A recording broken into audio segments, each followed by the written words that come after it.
This Torah class is brought to you by TorahAnytime.com. Okay, good morning everyone. Bruchim Abayim to the Koilel Agur de Pirka here in Kew Garden Hills, New York, or B'chol Makayimos that you find yourself in. We're going to draw up the Mar Makayimos. Are you able to see that? Let's see here. Let's see. Not yet. Okay. So here we go. Could you see that? Yeah, that's it. Could you make it a little larger? Yeah. Okay, so good morning everyone. Parsha Lecha, Bruchim Abayim. Before we begin, just want to remind everyone, Baruch Hashem, the new Sefer is out, Lecha TorahAnytime, and many very important topics, especially to the current situation that we find ourselves in.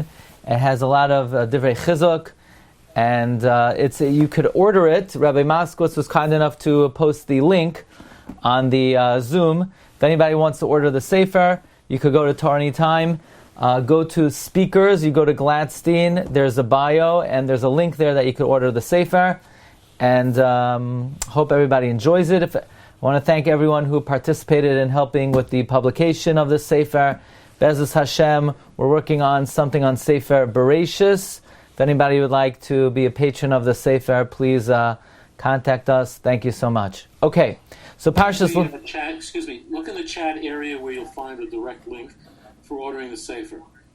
Yeah, thank you very much. Thank you. Okay, so good morning everyone. Parshas Lecha. This is a subject that always gives me chizuk personally, and I hope this will give us encouragement and inspiration. The Gemara in Sukkah tells us a story. The Gemara says, "Hahi sabasa da'asoy lekamei Rav Nachman." There was an old woman who came before Rav Nachman. Amra le reish galusa. Amra le, she said to him. So an old woman comes before Rav Nachman and she had a complaint. She says, Reish Galusa, the exilarch, who is a very powerful figure. V'kuhu rabbanon debei Reish Galusa, and all the rabbis of the house of the exilarch, b'sukkah gazula havayasve, they're all sitting in a stolen sukkah. So Rav Nachman says, no, so what's the problem? So they're sitting in a stolen sukkah. Savcha v'layashkach ba. She cried out and nobody paid attention to her. Rav Nachman. Rav Nachman didn't pay attention. Rav Nachman said, so what's the problem that it's a stolen sukkah? So she said, it's my sukkah. The problem is they stole it from me. I want my sukkah back. Give me my sukkah back. But I don't have any recourse to take back my sukkah from the Reish Galusa and all the rabbis of the Reish Galusa. They're too powerful for me. I'm a poor woman. Why can't somebody help me? So Rav Nachman did not pay attention to her. Amrale, she said to him, I can't believe you, Rav Nachman. Why are you ignoring me? You're just dismissing me? Don't you know who I am? Itza, a woman, dahavele la'avua, that her father had, tlas mea utamne sri avde. My father had 318 slaves. Tzavcha kamaychu, she's crying before you, you're not paying attention to her. Don't you know who I am? My father had 318 slaves. And how did Rav Nachman respond? Amar lahu, Rav Nachman said to them, Rav Nachman piyusahi, she's a kvetch, ve'ein lo ela d'mei eitzim balvad, you don't have to give back the sukkah, she only gets the value of the wood. But Mar Rabbi said the question here is, what in the world is this seeming nonsense that this woman is spewing, that do you know who I am? My father had 318 slaves. What relevance is it how many slaves her father had? What, she's reading off her father's bank account? If she wants to let Rav Nachman know how rich and powerful her father was, so she should just say, my father's very wealthy, my father's very powerful. My father is he's a mafioso. But what is this nonsense? My father had 318 slaves. What relevance is the number of slaves that Rav Nachman, that this woman's father had? And what is the significance of 318? So, we go now to a Gemara in Sanhedrin, The Gemara in Sanhedrin says on Daf Tzadi Zainam and Aleph, TorahAnytime ki yadin Hashem amoi, when God will judge His people, ki yireh ki ozlas yad ve'efes atzur ve'ozav. God will see that all hand has been gone away and there is no recourse and everything is forsaken. So this pasuk is a description of when Mashiach will come. And the Gemara brings an opinion, when Mashiach will come, davar achar, ad sheyisyashu min ha'geula. Mashiach will come when people give hope from redemption. Shenemar, v'yefes, atzur v'azov, kiviyachal ein soymech v'azal Yisrael. When there seems to be no help, when there seems to be no assistance, when the powers that be are not sympathetic to the Jewish cause, when we have no outside assistance, that's when Mashiach will come, when everybody has given up hope. Mashiach will only come when everyone has given up hope. Now, why is that?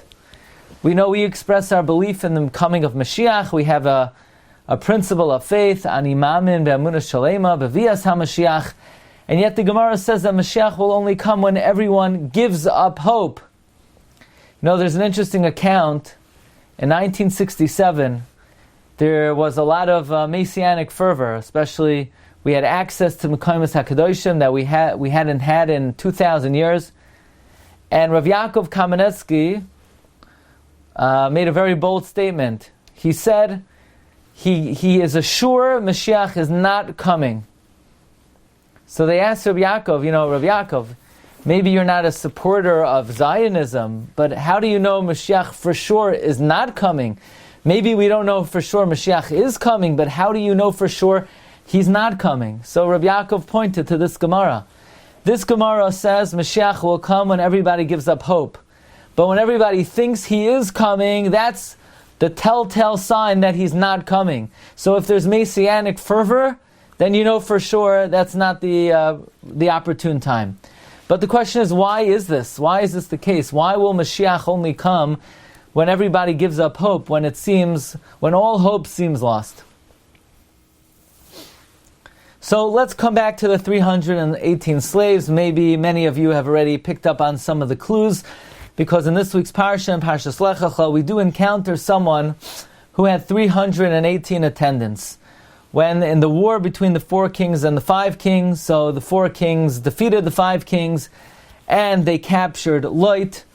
Vayishma Avram ki nishba achiv ayarkes chanichav yilidei veisai shemayna saru shloish meyos vayirdoif adan.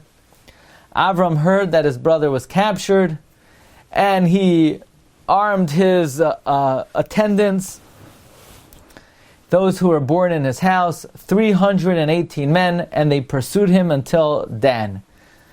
Who exactly are these 318 attendants? So right off the bat, what this woman was clearly saying, Rabbi Isai, is, do you know who I am?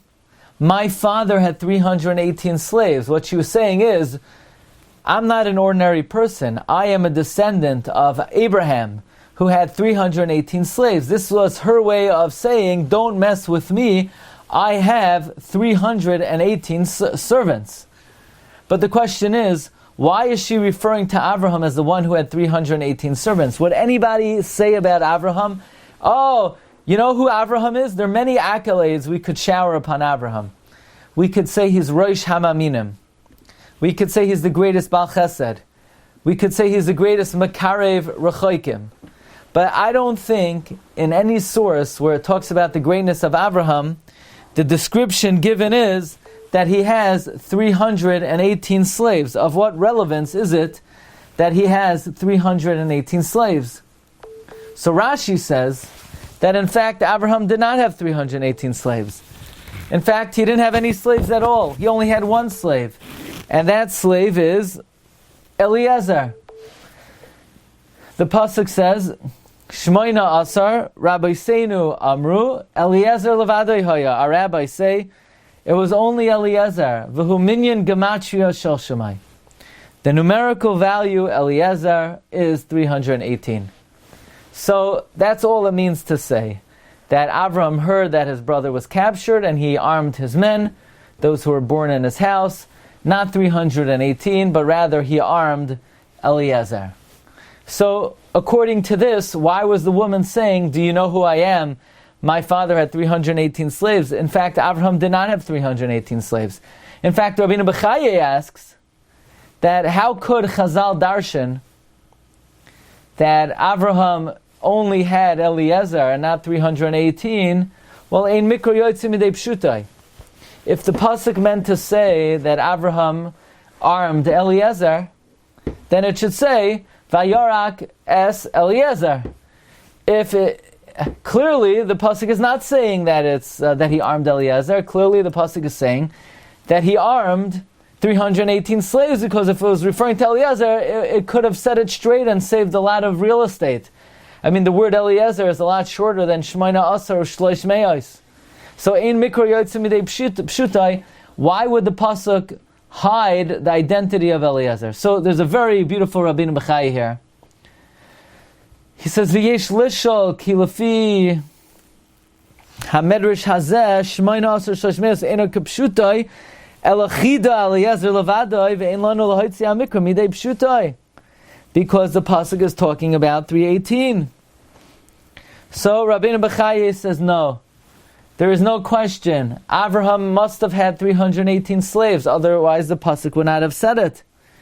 So the pasuk is saying that Avraham Avinu armored and readied 318 slaves.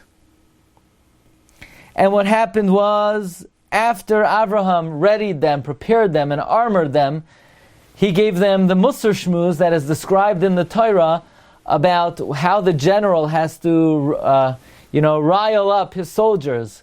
Well, according to the Torah, before Jewish soldiers go to battle, the general has to weed out any people who might have certain faults. So first he says, is there anybody who got married and didn't consummate it? So 10% of the soldiers go home. Anyone who bought a new house and didn't live in it, another 10% go home.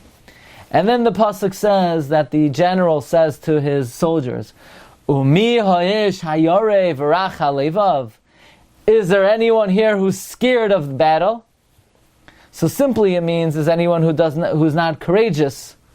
But the Gemara says it means, is there anybody who has committed a sin?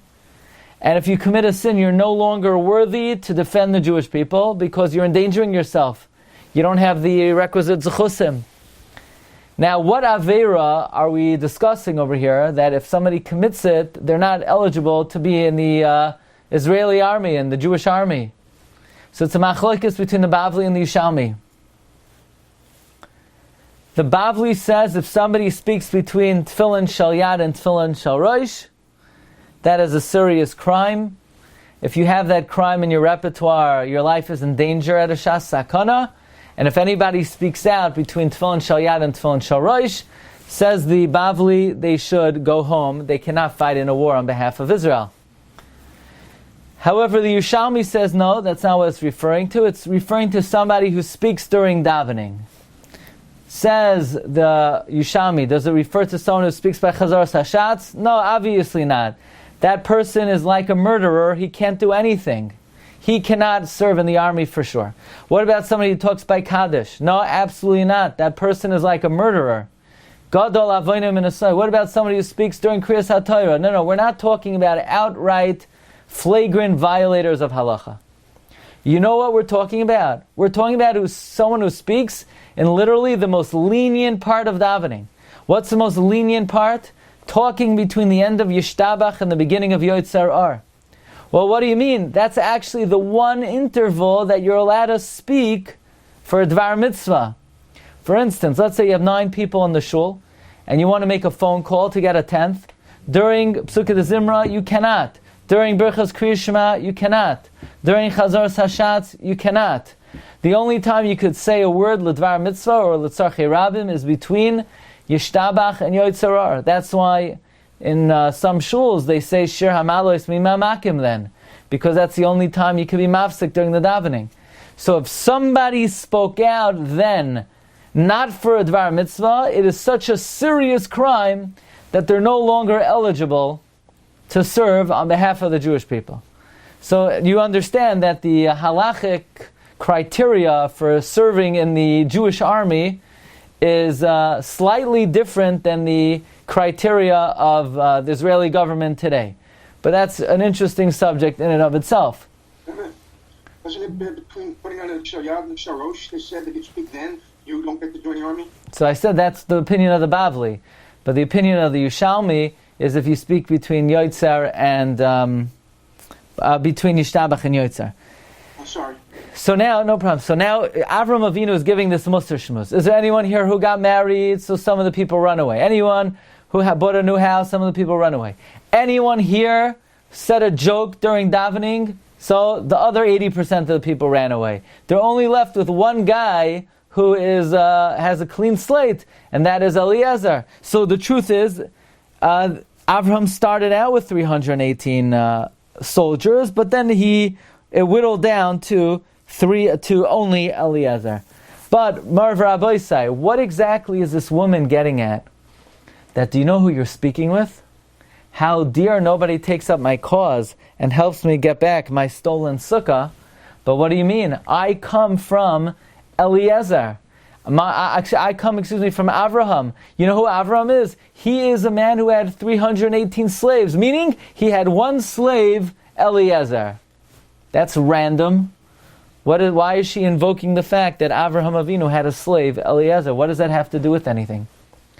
Now, by the way, just a side note, the Gemara says that she said they're sitting in a stolen sukkah. Is a sukkah which is stolen a kosher sukkah? So the Gemara darshans, Chag HaSukkah is Ta'aseh Lecha, that it has to belong to you. A stolen sukkah, you cannot be yod to the mitzvah of sukkah with. Tosfos asks, why do I need a drasha? Chag HaSukkah is Ta'aseh Lecha. But we know it's a mitzvah haba ba'avera. And if it's a mitzvah haba ba'avera, I don't need a pasuk to darshan Chag HaSukkah is Ta'aseh Lecha. You can't be yod to the mitzvah of sukkah anyway, because it's a mitzvah haba ba'avera. So some Rishonim want to answer that mitzvah haba ba'avera is only a psul d'Rabbanan, and I need the drasha of Chag HaSukkah Ta'aseh Lecha to teach me that you're not even yotzei midaraisa. There's a famous minchas chinuch who wants to say that even if you say mitzvah haba ba'avera is a daraisa, I believe Rabbi Tam holds that way. Mitzvah haba ba'avera only says that you don't fulfill the mitzvah of sitting in the sukkah. But the sukkah itself would be kosher in that maybe someone else could sit in it. And Chag HaSukkah Ta'aseh Lecha says the chefza of the mitzvah is also disqualified as well. But be it as it may, back to the ranch, why is this woman invoking the fact that Avram Avinu had 318 slaves? We encounter another interesting thing. So Avram Avinu is running after the 4 kings to try to rescue Lot. Vayicholek aleim laila. God divided the night. Hu va'avadav, him and his servants. Vayakim, and he smote them. Vayirdefim, and he pursued them ad choiva, until choiva asher mismal Damasak. So the pasuk literally means Vayicholek aleim laila, that the Rebbeinu Shalom divided the night. That God divided the night. Why does it say that God divided the night? What is the significance that God divided? What does it mean that He divided the night? That Avram divided the night? It should say He split up His people against the kings during the night. Not Vayecholek aleim laila. Vayecholek aleim hu va'avodav laila. Why Vayecholek aleim laila? It almost sounds like Avram Avinu divided the night. So Rashi says, Keloimar, Achar shechoshcha lo nimna me'irdafim. After it turned night, he did not refrain. He continued to run after them. But Rashi brings a medrash agada shenechlak halayla. The night was divided. Uvechetzia harishay nasa lo nes. During the first half of the night, a miracle happened. V'chetzia hasheni, and during the second half of the night, Nishmar, it was preserved, Ubalai, and it was saved, Lechatzos Laila Shel Mitzrayim. Marv Rabbi Sai, Rashi is saying a very interesting nekuda over here. That night that Avram Avinu chased after the 4 kings to rescue Lot, that night was divided into two. In the first half of the night, Abraham saved Lot. The second half of the night was saved for a different miracle, and that is to redeem the Jewish people from Egypt.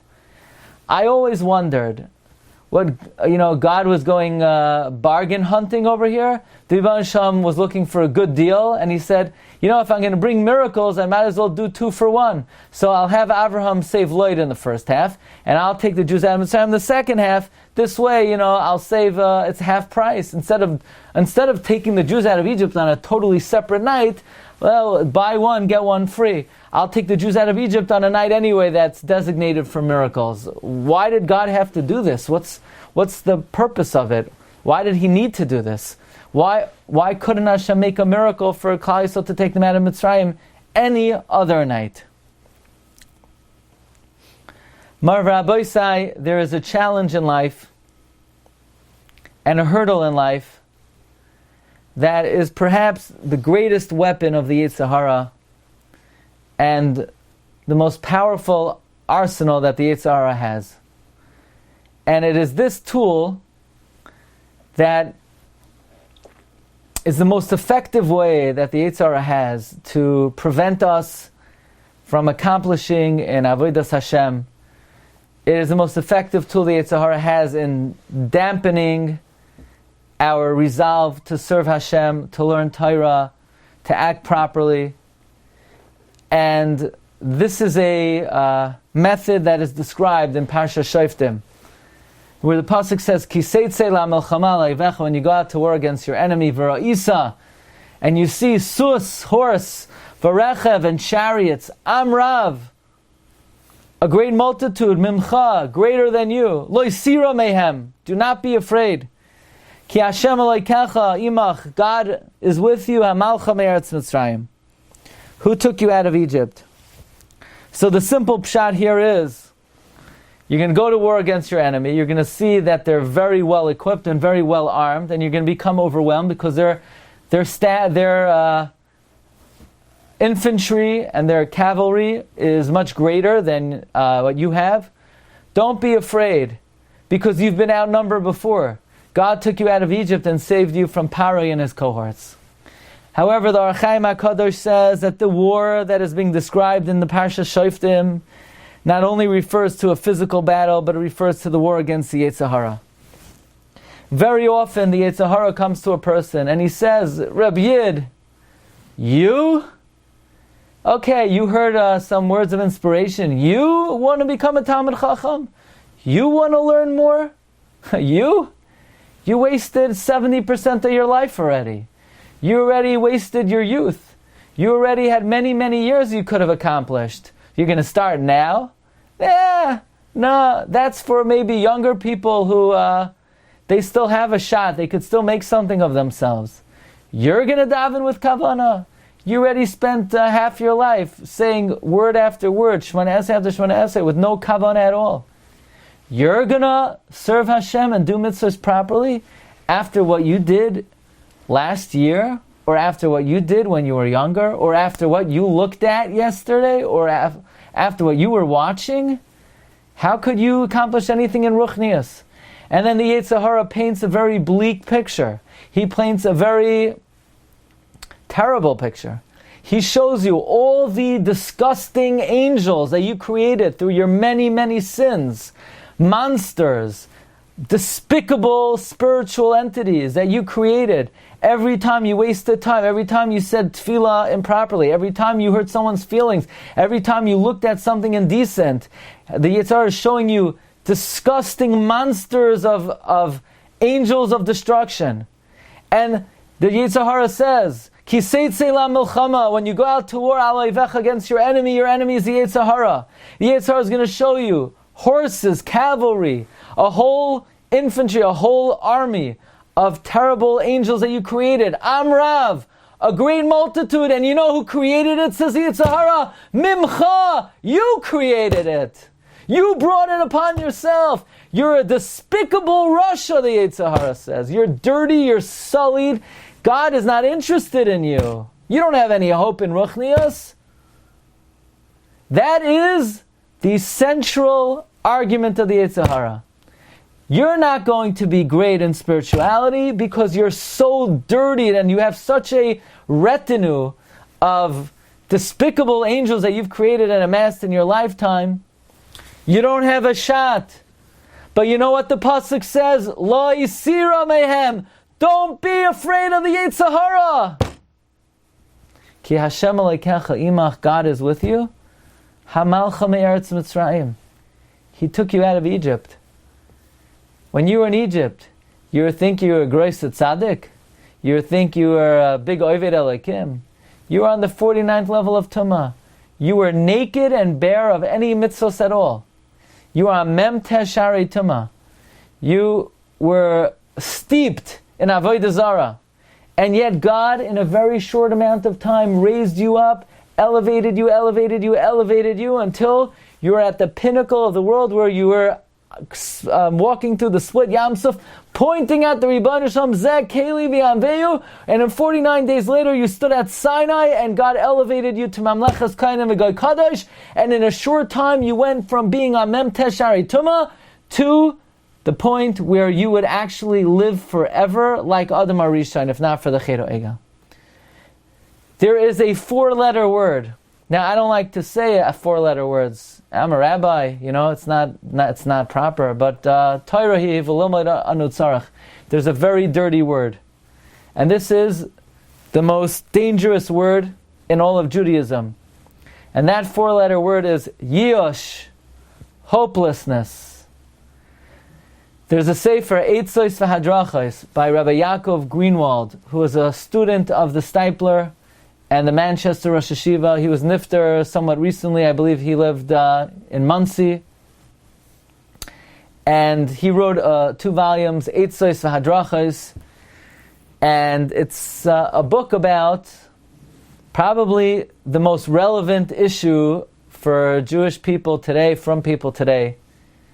And that is, we live in a generation where the emotional constitution of people is weaker than it ever was, where people's nerves, as they say, nervous system and mental state is so fragile and so tenuous, where literally so many people suffer from challenges, emotional challenges, anxieties, despondencies, OCD, disorders, personality disorders. It's because the emotional makeup of man today is more fragile and tenuous and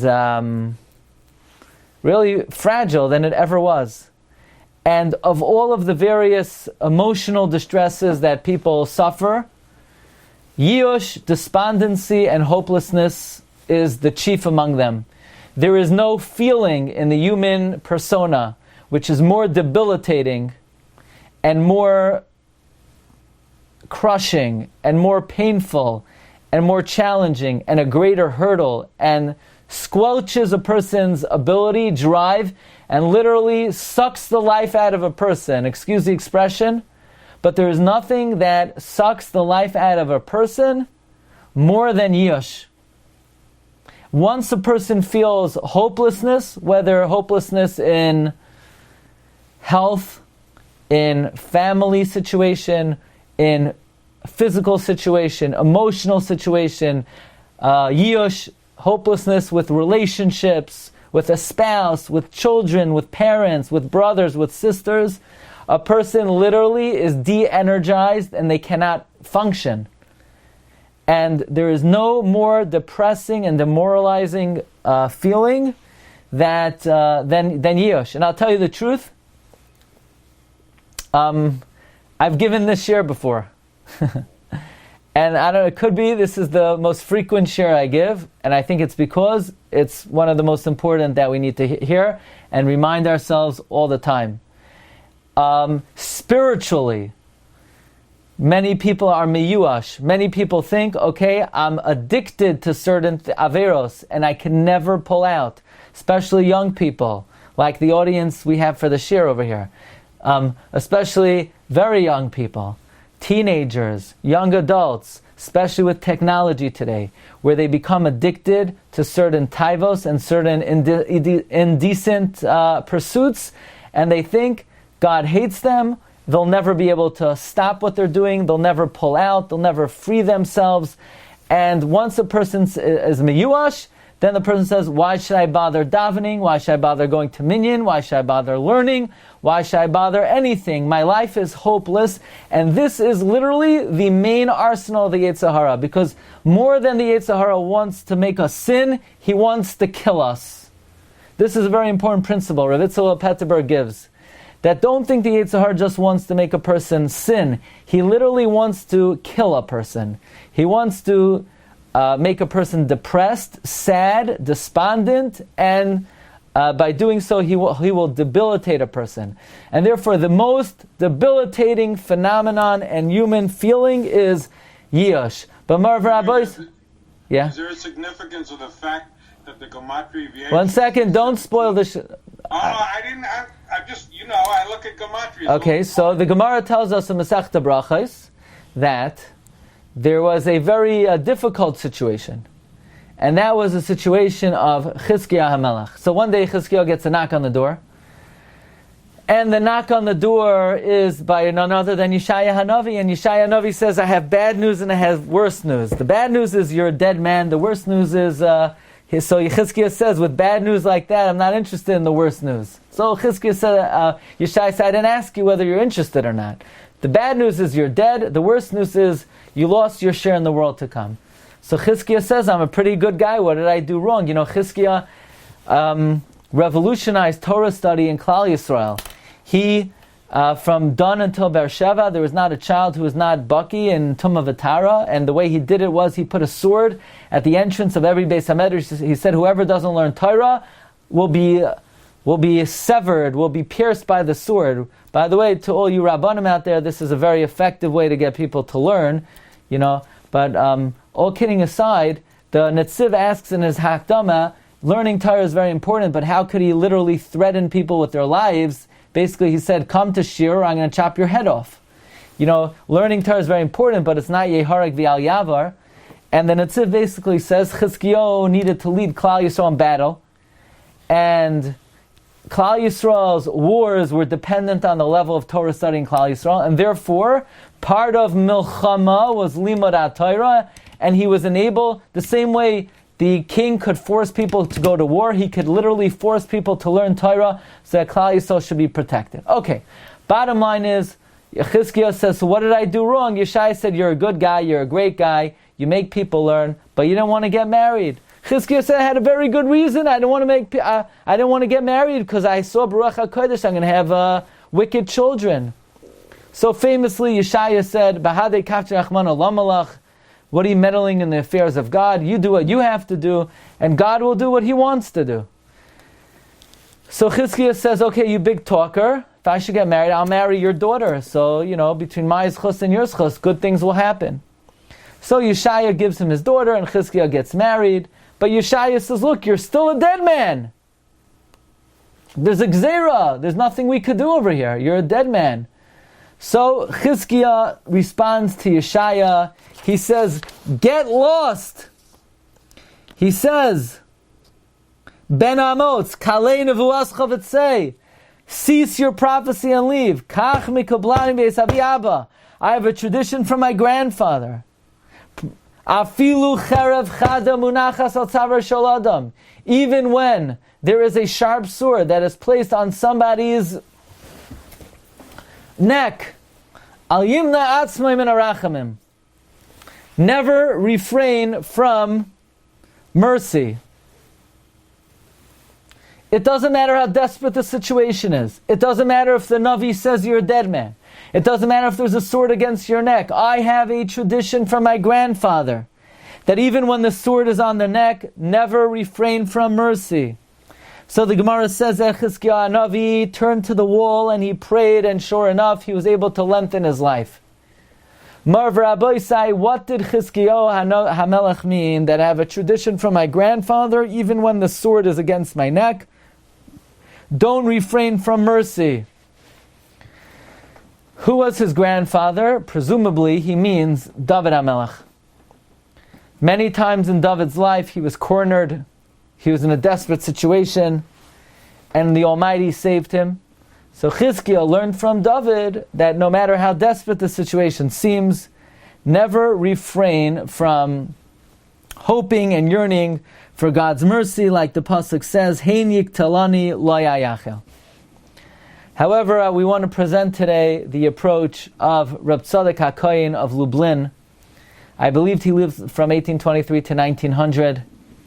And if there's any piece that captures the essence of the message of Reb Tzadok HaKohen, if there's any piece which is most representative of the teachings of Reb Tzadok HaKohen, I believe it's this. We know that the name Eliezer was not only the name of the servant of Abraham, but was also the name of the son of Moshe Rabbeinu. And why was he called Eliezer? The pasuk says, "V'shem ha'echad Eliezer, ki Elokei avi be'ezri." The God of my father was at my help. Vayatzileni mecharev Parai, and he saved me from Parai's sword. The meaning of Eliezer is to be saved even in a time of desperate situation.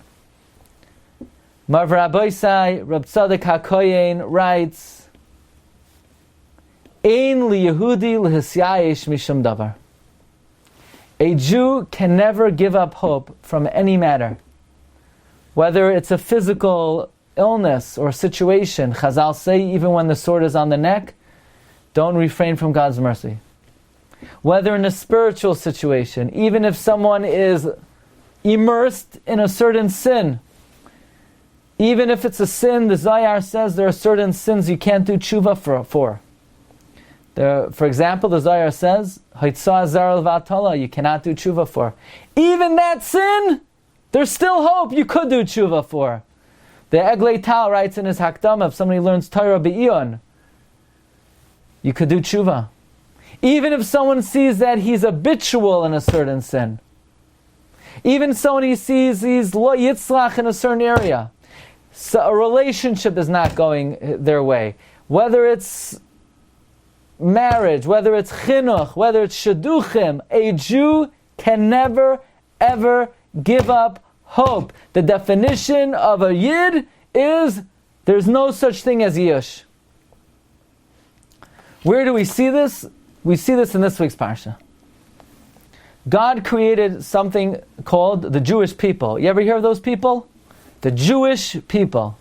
Klal Yisrael. Where do we come from? Abraham. What is the likelihood that the Jewish people could come from Avraham Avinu? Avraham Avinu was pretty old, by the way, and he had no children. He's already 99 years old. I bet you don't know anyone who's 99 who had children. Not only that, Avraham was impotent. He was toichein ve'enoi pilot. He wasn't just old, he did not have the physical ability. How about Sarah Imenu? Sarah Imenu was not an Akara. Yeah, she was an Akara, the pasuk. She was worse than an Akara. The Gemara in Yevamah says she was an islandess. She had no uterus. When Avraham and Sarah came to Bnei Olam in a time, they told them, sorry, there's nothing we could do for you. There's no procedure, there's nothing. You're not capable of having a child. Question, why would God bring Klal Yisrael from Avraham and Sarah? God doesn't make miracles for nothing. He should have had, Avraham was 23 and a half. He just came out of the freezer. Sarah Yemenu just came back, from BJJ. She's 18 and a half. And they had children. And this way, there doesn't have to be any miracles over here, because God doesn't like to change nature. Why would God bring about Klal Yisrael in this super miraculous way? And the answer is God created the fabric of Klal Yisrael that we exist above and beyond Yush. That just when you think all hope is lost, there is hope. God wanted to be boineh this ummah after Yush Lagamri, where there is no one in the whole world who would believe that there could be a Jewish people. To create that the foundation of the Jewish people is we are built above and beyond Yush. Likewise, the future salvation of the Jewish people.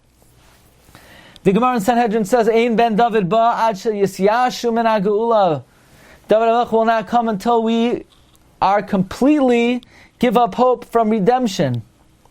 That's why the Navi says, in the Navi in the Shiva Dinachemta, that's consoling the Jewish people, that there will be a binyan one day, there will be a rebuilding of Yishalayim one day. The Pasuk says, Habitu al Avraham avichem v'al Sarah techaylalchem. What does Avraham and Sarah have to do with binyan Yerushalayim? If you think that the state of the Jewish people is hopeless, if you think Mashiach can never come, there can never be redemption, God says, just when you think all hope is lost, look to Avraham and Sarah. Their matzav seemed to be much more hopeless. And if God was able to bring all of Klal Yisrael from Avraham and Sarah, God could redeem us as well. Mavraboisai Abraham, Rosh Ha'uma, he understood that the fabric and the makeup of the Jewish people is above and beyond Yush. Avraham saw it from his own life. And therefore, when Lot is captured, was there ever a more desperate situation than when Lot was captured?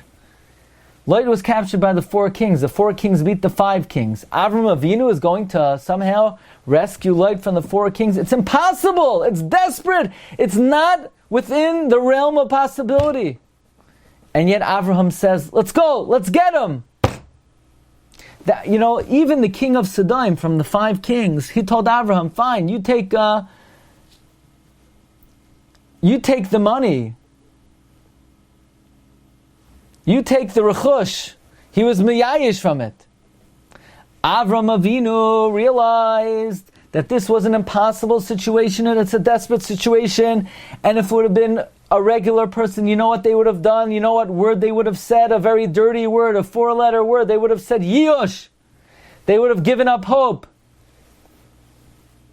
Yush is Gematria 317. However, Avram Avinu realized that if you have the Ribbon Hashem on your side, that if God is with you, that if you're Mammon, the Elekei Avi Be'ezri, that the Ribbon Hashem is with you, Eliezer is Gematria 318. Now, the way Reb Tzadok HaKohen says it is, Eliezer is 318 and Yush is 318 Im HaKoilel. But I once heard from Rav Avram Shor, maybe a little bit differently. Yush is Gematria 317. Eliezer is 318 because Eliezer could be moitzi from Yush. How does a person rise above despondency? How does a person rise above hopelessness, helplessness? How does a person rise above what seems to be a debilitating, impossible situation? Physical, spiritual, emotional, relationship, marriage, shidduchim, chinuch. How do you rise above it? There's one way. Yush is 317. Eliezer is 318. If a person feels with every fabric of their being, ki Elokei avi be'ezri. What was a more desperate situation than Moshe Rabbeinu in the palace of Parai, where Parai swings that sword at the neck of Moshe Rabbeinu, but what happened? His neck turned to stone, and God saved him from the sword of Parai. Avram realized that if it's Elokei Avi Be'ezri, then Yush is not a factor. Then you could rise above Yush. You could elevate yourself above Yush. Says Reb Tzadok HaKohen, an incredible pshat in the Gemara and Sukkah. The woman comes to the Reish Galusa, to Rav Nachman, and she says, Rav Nachman, they stole my sukkah. So Rav Nachman says, so what? They're kaina your sukkah. She says, what? How are they kaina my sukkah? Rav Nachman says, don't you know the halacha? Okay, it's a stolen sukkah. Yeah, but now it's in their rishus, so they're shinoi rishus, and you gave up hope from ever getting it back. So, Yush and Shinoi Rishus is a Kenyan. So since you gave up hope from that sukkah, you're never, ever, ever going to get it back. Halachically, they own it. Why do I have to give it back to you? And the woman turns to Rav Nachman and she said, seriously? You think I gave up hope? Do you know who I am? Do you know who my father was? My father was Avraham. You know what Avraham had? 318 slaves, meaning Abraham believed be'emunah shlema, in the power of Eliezer, and the power that if God is with you, you could rise above any situation, even against the four kings. And Abraham did not give up hope, even in a hopeless situation. Says the woman, I'm from Abraham.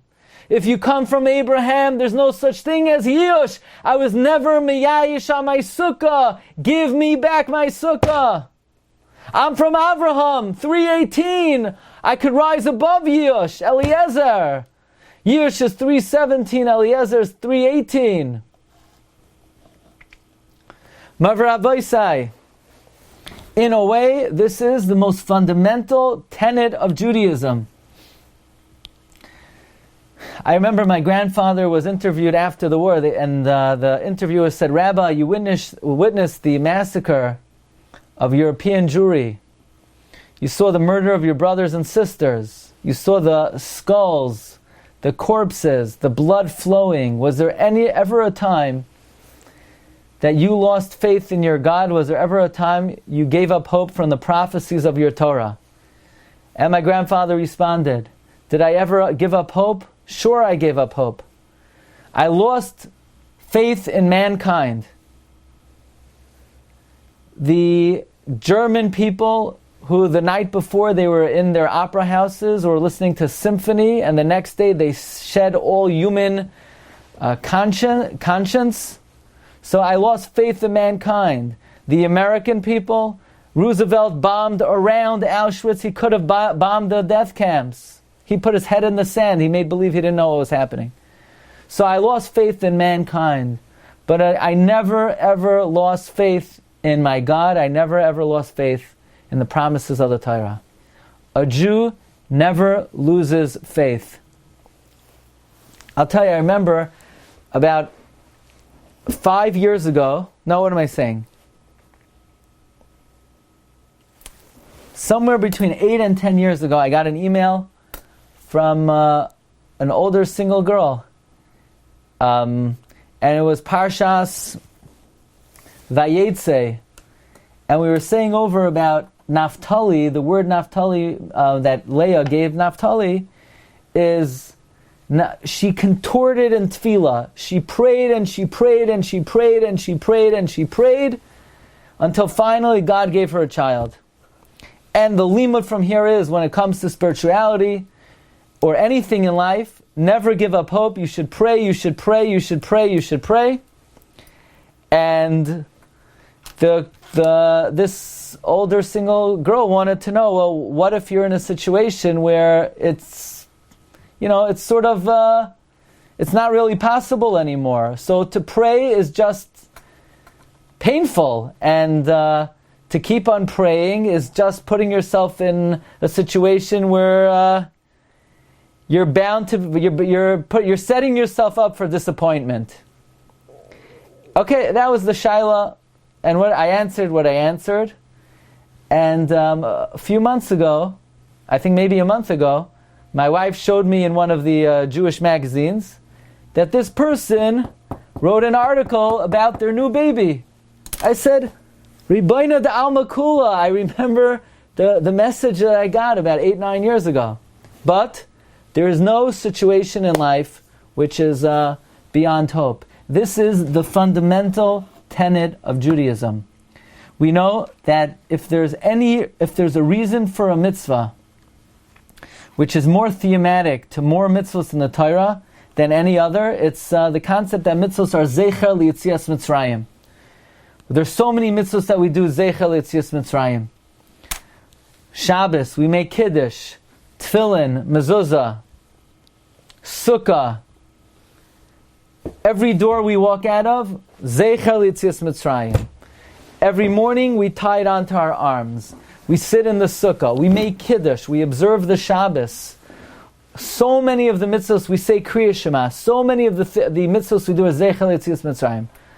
Genikshon, how many times I need to remember Yetzias Mitzrayim? Every single doorway, I have to tie leather straps until I limit the circulation of the blood flow in my arms.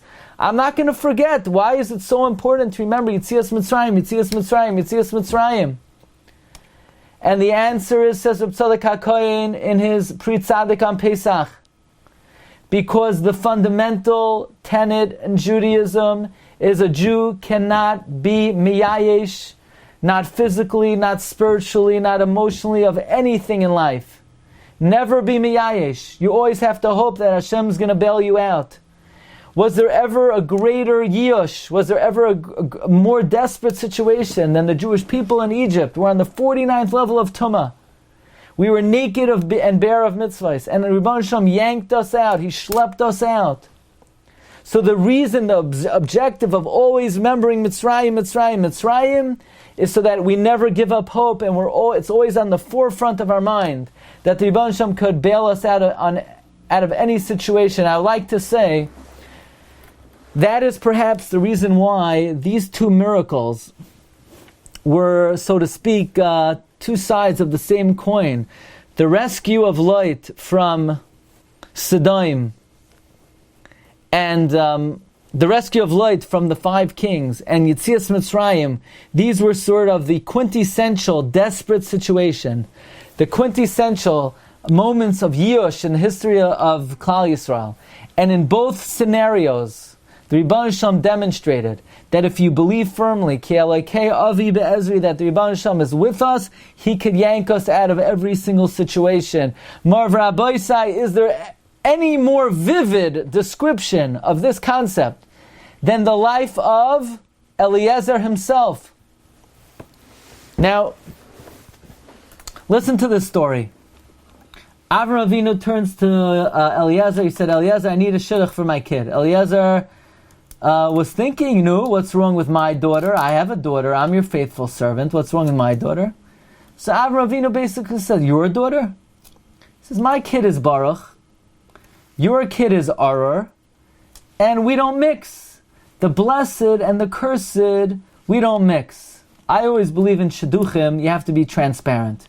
So when somebody calls you, what are Chazal saying? Don't tell them, no, my son is not available right now. He's in the freezer. He just said yes 10 seconds ago to somebody else. Oh, you should have called me 20 seconds ago. No, if you're not interested in the shidduch, you should say, my family is blessed. Your family is cursed. And we don't mingle, right? Is that a very encouraging thought? Imagine if somebody would hear from the shadchan. The shadchan, you're expecting to hear some kind of lame excuse why they're not interested. Imagine if the shadchan said that the boy's father said that his family is a blessed family. And you are despicable. You are disgusting people. You are miserable, cursed people. And therefore, he doesn't think it's a good shidduch. What would you say? You'd say, I don't think this is a good shidduch either, right? But that's what Avraham told Eliezer. Now everybody knows there's a phenomenon today. You have a guy, he's chveist, he's 35 years old, he's 40 years old, he's 45 years old, and you watch him during shul. And the guy is sitting there, and he's reading a book about Harry Potter in the Beis HaKnesset. You say, Rabbi Yid, this is davening time. He says, yeah, but I can't daven. Why? Because when I was in 2nd grade, my Rebbe said that I'm not a Baal Kishrain. So for the rest of his life, this kid has a chip on his shoulder. And the kid, blames his 2nd grade Rebbe. You never saw such a thing? Well, it's, unfortunately, people blame their Rabbeim or their parents or their life circumstance. They can't do anything. So imagine if you were Eliezer and you heard from Avraham Avinu, your Rebbe, your mentor, your guide in life. Your guide in life said to you point blank, my entire Talmud, you're an horror, you're disgusting, you're cursed, you're despicable. How would you come to Shiur the next day? Most people would have thrown in the towel. Most people would have given up hope. I don't think most people would have been able to overcome that. And yet, in the end of Chaye Sarah, Amar Rab Yosi Bar Rab Doisa, Kenan hu Eliezer. Eliezer came from Canaan. Val Yedei Shereis Oisei Tzadik Be'emunah, but because he served his righteous master faithfully, Yatsa Miklal Oror Leklal Baruch, he extricated himself when Avraham said, Vayomer Boi Baruch Hashem. I mean, imagine, how exactly did Eliezer do that? If a person is Oror because they come from Canaan, that's like, imagine somebody, he's a mamzer, so he could be a good guy, but he's illegitimate. So that's what Eliezer was. Eliezer was an Eved. He was Oror. And yet Eliezer continued to plug away, and he continued to be persistent, and he continued to be a faithful Talmid of Avraham, and he was Damesek Doilamash Rabbi Lacherim, and he actually extricated himself from Oror, and he became Baruch. Ad Kedei Kach, that the Arizal teaches us that, do you know who the Gilgal of Eliezer was? Kalev ben Yefuneh. Was there ever a more desperate spiritual status than Eliezer, who is Rabbi, his mentor, called him Oror, and he changed his reality. And he became Baruch. Not only did he become Baruch, he became Kalev ben Yefuneh. Mavra Aboisai.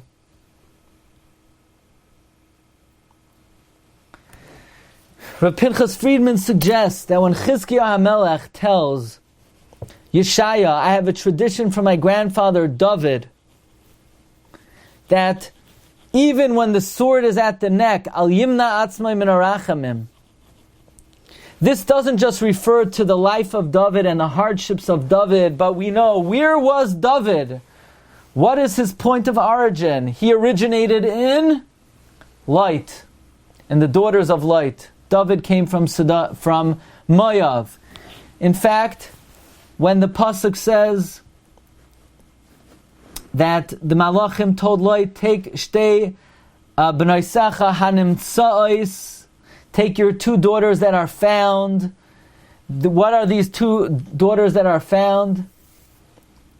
They were found in Sodom. Chazal say that Rus hamayavia nama ha'amoinis, they are shtei b'naisecha hanimtza'os. Where were they found? They were found in Sodom. In fact, the pasuk says in Tehillim, Matzasi David Avdi, I found my servant David. Say Chazal, where was David found? David was in Sodom. We know David was a descendant of light. In that case, if David was able to trace himself all the way back to light, then David was in a very desperate situation a number of times. First, David HaMelech was captured by the 5 kings. That's impossible. That's desperate. That's hopeless. The 4 kings beat the 5 kings. How would light ever be rescued by the 4 kings? In fact, the Zohar HaKadosh says that when light was captured, Bechlal, the Zohar wants to know, why did Avraham attach himself to light? Only because he saw Baruch HaKodesh, that David was going to emerge from light. So David was, so to speak, lost in Sodom. He was in a very desperate situation. He was lost in Sodom, and he was lost by being captured by the 4 kings. But David recognized from his life, from his experiences in Sodom, being captured by the 4 kings, that there is nothing in this world that is beyond the help of the Ribbono Shel Olam. And the Ribbono Shel Olam bailed him out from the 4 kings, and the Ribbono Shel Olam bailed him out from Sodom. And therefore, David HaMelech was the one who said, Gam ki elech begeit salmaves, even if I walk in the shadow of death, lo ira ra, I fear no evil, ki ata imadi, when you're with me, ki alekei avi bi'ezri, then I'm able to rise above Yosh. Yosh is 3:17, Eliezer is 3:18. And therefore David HaMelech offers the following tefillah, Chaneni Hashem ki umlalani, be gracious to me, Hashem, because I'm confounded. Rafa'eni Hashem ki nivlo atsamai, v'navshi nivalamoid, v'ata Hashem ad masai. God, save me from this very hopeless situation. Shuva Hashem chaltza nafshi. Return, God, release my soul. The Rashi Tevos of Shuva Hashem chaltza. Shin Yud Ches 3:18. That was a reference to the Bechina of Eliezer 3:18. Ki Elokei Avi Be'ezri. There's a sefer Sheva Yipol Tzadik. The Tzadik falls 7 times. And he quotes the history of one of the great Sephardic giants, Rabbi Sion Abba Shaul, a great guy and best friends of Rabbi Vadia Yosef. He chazered everything he learned 40 to 60 times. But when he was younger, he was a shovav. He was, a menace. In fact, he was thrown out of Yeshiva Porat Yosef. His parents had to beg for him to come back. So he says over the following emotional phenomenon. He says,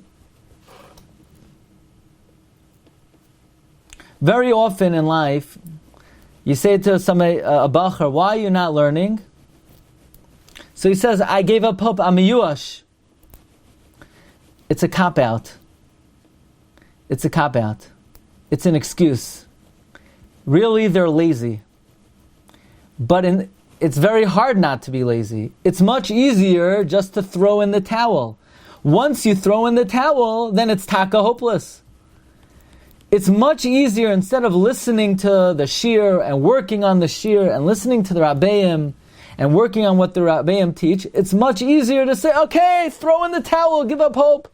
So the truth is, it's not that they're not successful and therefore they threw in the towel. It's they threw in the towel as an excuse because it's very hard for them to try to be successful. So instead of a person not being successful and therefore they give up hope, more often than not they give up hope, and that's the reason why they're not successful. And then this sefer quotes a teaching of Rabbi Sion Abba Shaul that I heard from my grandfather many times.